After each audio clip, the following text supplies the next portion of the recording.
Welcome to this explainer. Today, we're going to dive into a century-old conflict in the research world and uncover a highly practical, honestly, game-changing solution. For decades, researchers have basically been drawing battle lines in the sand, essentially forcing anyone entering the field of social or educational research to pick a side. But today, we're exploring a framework that finally bridges that divide. See, this conflict got incredibly dogmatic. For over a century, purists demanded absolute allegiance to just one research camp. Take Egon Guba, a leading qualitative purist. He argued, and this was the prevailing thought for a long time, that these different research paradigms were entirely incompatible. You absolutely couldn't mix them. You had to choose your weapon and stick with it, even if it totally limited your ability to truly understand the problem you're actually trying to study. But what if the purists are simply wrong? What if, instead of fighting and relentlessly defending academic territory, we could actually combine the unique strengths of both sides? Today's research world is incredibly complex, right? It's interdisciplinary. We need tools that actually reflect that reality. So, here is our roadmap for today's explainer. We'll cover 1. The paradigm wars, 2. Pragmatism, the peacemaker, 3. Defining the third paradigm, 4. Designing mixed methods research, and 5. The 8-step process. Let's get you out of the chaos of these paradigm wars once and for all. Okay, Section 1, the paradigm wars. Quantitative versus qualitative purists. Let's step right onto this historical battlefield and meet the two combatants that have completely divided the academic world. In the left corner, we have the quantitative purists. These are the researchers operating under a positivist philosophy. They demand objective, detached, hard numbers. They believe social observations should be treated exactly like physical phenomena, meaning time and context-free generalizations where the researcher remains totally neutral. Then, in the right corner, we have the qualitative purists, often called constructivists or interpretivists, and they completely reject that quantitative approach. They argue that multiple constructed realities exist. They prefer subjective, rich, context-driven descriptions and argue that you simply cannot separate the knower from the known. This strict, rigid division gave birth to what is known as the incompatibility thesis. That's the steadfast belief that qualitative and quantitative paradigms cannot and absolutely should not ever be mixed. It created two entirely separate research cultures. One is completely obsessed with deep, rich data, and the other is obsessed with hard, generalizable numbers. It created a massive, limiting divide for researchers who, at the end of the day, just wanted to solve real-world problems. Section 2. Pragmatism, the peacemaker. Thankfully, there is a philosophical bridge out of this divisive war, and it's rooted in the work of classical thinkers like Charles Sanders Peirce, William James, and John Dewey. The crucial thing here is understanding the core philosophy of pragmatism. Pragmatism just flat out rejects these rigid, traditional either-or choices. Instead of arguing endlessly over which philosophy is universally true, pragmatism argues that the truth or meaning of an idea should be judged by its practical consequences. It's literally all about what works in reality to answer your specific question. If you use all knowledge as provisional and highly endorses an eclectic approach, you just use whatever tools are necessary to figure things out.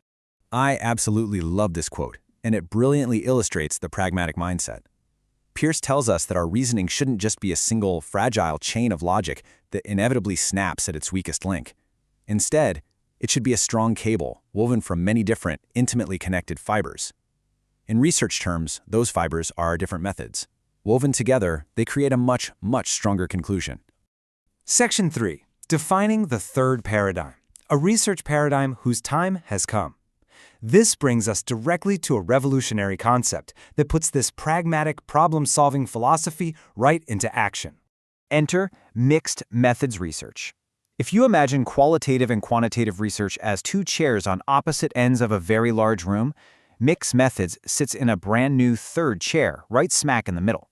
It's formally defined as a class of research that deliberately mixes quantitative and qualitative techniques into a single study. The primary goal? To achieve complementary strengths and non-overlapping weaknesses.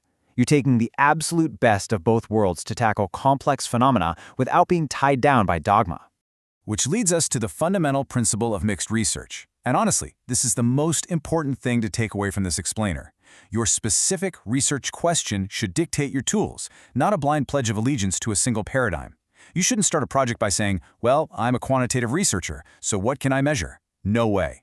You should start by asking, what exactly is the problem, and what combination of methods will give me the most useful answer? Section 4. Designing Mixed Methods Research. Creating the perfect mixture.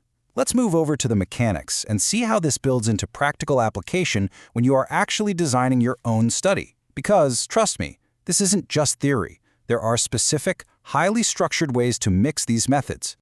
So there are two major typologies you need to know. First, we have mixed model designs.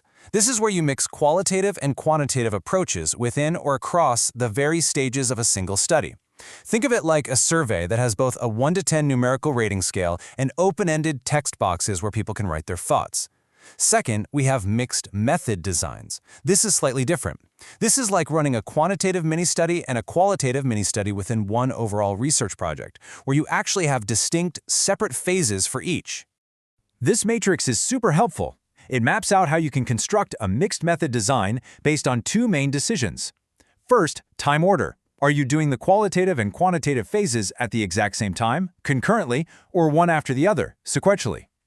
Second, paradigm emphasis. Do both methods have equal status, or is one dominant? Check out the notation here. It's kind of like a secret code. Capital letters mean that paradigm is dominant. Lowercase means lower priority. A plus sign means concurrent, and an arrow means sequential. So capital QUAN, arrow, lowercase QUAL, means you do a dominant quantitative phase first, followed sequentially by a secondary qualitative phase to help explain your numbers. It's just an incredibly flexible toolkit. Section 5. The 8-step process. Executing mixed methods research. Okay, now that we understand the philosophy and the typologies, how do we actually execute a mixed method study from start to finish? Let's walk through the model. The whole process unfolds over 8 cyclical steps. Step 1, as we learned, is always determining the research question. Let the problem lead. Step 2 is deciding if a mixed design is actually appropriate, because sometimes a single method is fine, but often a mixed approach is way superior. Step 3 is selecting your specific design from the matrix we just looked at. And step 4 is where you finally get out into the field and collect your multiple types of data. Step 5 is data analysis, and in mixed methods, this is where the real magic happens. There's a 7-stage analysis process, but I want to draw your attention specifically to the transformation stage. This involves quantizing or qualitizing your data. That means you can literally take qualitative narrative data and convert it into numerical codes to analyze statistically. Or conversely, take quantitative numbers and convert them into narrative profiles. It is a highly creative, expansive way to squeeze absolutely every drop of insight out of your research. After analyzing, you move to step 6, interpretation. Then step 7, which is crucial, legitimation. That's just the mixed methods term for assessing validity and trustworthiness. You have to rigorously check both your quantitative data and qualitative data against specific sources of invalidity. Finally, step 8 is drawing your comprehensive conclusions and writing your final report. And remember, this whole thing is a recursive loop. Your final conclusions might just spark a brand new research question. As we wrap up this explainer, I want to leave you with a fundamental shift in perspective. As you approach your next complex project, remember the third paradigm. Ask yourself, are you choosing the absolute best tools for the job, or are you just blindly following tradition?